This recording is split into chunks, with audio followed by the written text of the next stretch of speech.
పాడే మొయ్యి.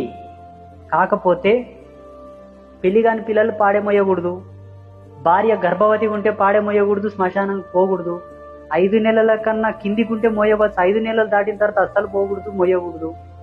5 నెలల లోపు కూడా ఎవరిది మోయాలంటే నీ డొక్క సంపత్తిని, నీ రక్త సంబంధం, నీ వంశావళికి, నీ వంశవృక్షానికి సంబంధించిన వాళ్ళ పాడే మాత్రం మోయాలి. 5 నెలల కన్నా కింద. 5 నెలలు దాటిన తర్వాత ఓళ్ళది కూడా మోయరాదు, గుంత కూడా దోగరాదు, శ్మశాన వాటికి కూడా పోరాదు.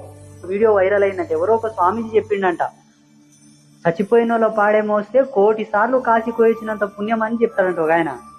మరి ఒక కాశీ కోవడం ఎందుకు? అందరు పాడేలు మోసుకుంటుండ్రి, అందరు పాడేలు మోసుకుంటుండ్రి.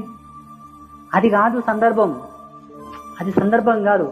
పాడే మోస్తే వచ్చే పుణ్యం వస్తుంది, కానీ అది ఒక పద్ధతి ఉంది, దానికి ఒక అర్థం కూడా ఉంది. అనవసరంగా వాపోకండి మీరందరూ కూడా.